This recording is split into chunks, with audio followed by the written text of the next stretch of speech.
Johann Zarco et Fabio Quartararo ont participé au même Grand Prix mais n'ont pas vraiment vécu le même week-end. Malgré une qualification en Q2 pour Fabio Quartararo, la suite du week-end a quand même été plutôt laborieuse. Le pilote français n'a jamais vraiment réussi à trouver le rythme et c'est un Quartararo dépité qui s'est présenté devant les médias après le Grand Prix. Pour le pilote français, il n'y a pas vraiment quelque chose à retirer de ce Grand Prix et même plus que ça, il doute de l'amélioration, de la progression de la machine. On semblait tous avoir plus ou moins aperçu au test d'avant-saison. On revient sur les déclarations de Fabio Quartararo à l'issue du Grand Prix et surtout il y a encore quelques heures. Profitez du jingle pour liker la vidéo et vous abonner si vous appréciez mon travail. Merci pour le soutien.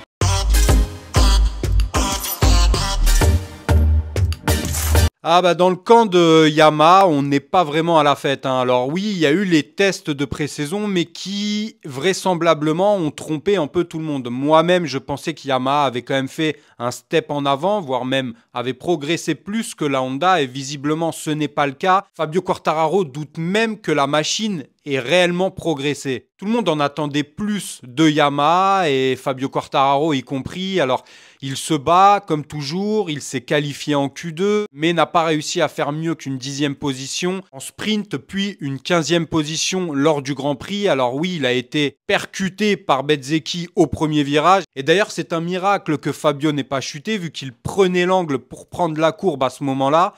Et du coup, ça lui a fait perdre toutes les positions. Il s'est retrouvé dernier. Mais même sans ça, Fabio Quartararo a avoué que même s'il ne s'était pas fait percuter, il n'aurait pas vraiment pu faire grand-chose de mieux lors de ce Grand Prix. Et c'est ce qui est un peu inquiétant, c'est que bon, on voit bien globalement que chez Honda, ça progresse.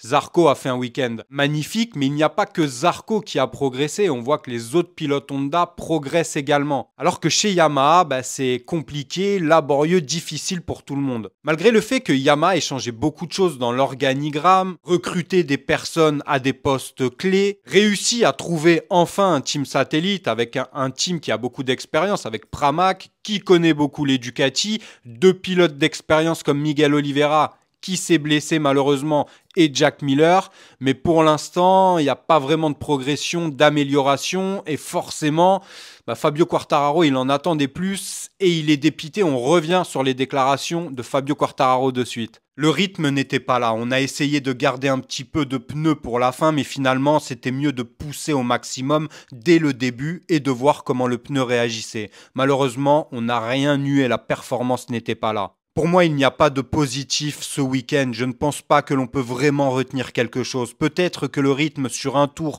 en qualification était acceptable parce qu'on n'était qu'à 1 dixième et demi de la première ligne. Mais au niveau du rythme, c'était vraiment un désastre. On verra si on pourra faire mieux la prochaine fois. Ce n'est vraiment pas facile. C'est sûr que je m'attendais à beaucoup mieux. Sincèrement, vu le travail qu'on a fait cet hiver, on sait que Sepang, c'était 5 jours de test. Il y avait énormément de gomme sur la piste, donc on sait très bien que les chronos était assez faux, on va dire. Je pensais qu'on avait fait un pas en avant, mais malheureusement, je pense qu'on ne l'a pas fait. Dès que les conditions sont un peu moins bonnes ou qu'on surchauffe un peu le pneu, c'est vraiment difficile. Je pense qu'essayer beaucoup de choses n'a pas non plus facilité les choses ce week-end. Chaque fois que je m'attends à quelque chose, c'est l'inverse, donc je ne sais pas à quoi m'attendre et je préfère ne m'attendre à rien. Bon comme ça c'est dit. Après certains vont dire que Fabio Quartararo retombe dans une énergie, une attraction négative. Bon après, il est quand même resté mesuré lors des tests d'avant-saison. Oui, on avait l'impression que la Yamaha avait progressé, mais il ne s'était pas enthousiasmé totalement. Il attendait de voir comment les choses allaient évoluer. Et les choses n'évoluent pas forcément dans le bon sens. Après, c'est normal qu'il soit déçu.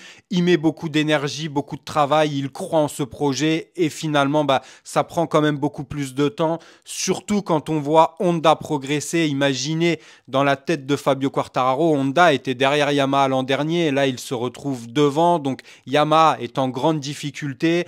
Fabio Quartararo forcément prend un coup sur la tête. Maintenant, on le connaît, il va continuer de cravacher. Moi, je pars pas du principe que Fabio a prolongé uniquement pour l'argent, donc je ne vais pas lui en vouloir pour ça. Évidemment, l'argent fait partie du lot, on va pas se le cacher. Forcément que ça a un impact, mais je pense aussi que Fabio Quartararo a voulu rester réellement fidèle à Yamaha, car il a vécu beaucoup de belles choses, car c'est eux qui lui ont donné sa chance en MotoGP. Il a été champion du monde avec eux, et Yamaha, c'est quand même un constructeur très important dans la catégorie avec beaucoup d'expérience, beaucoup de moyens.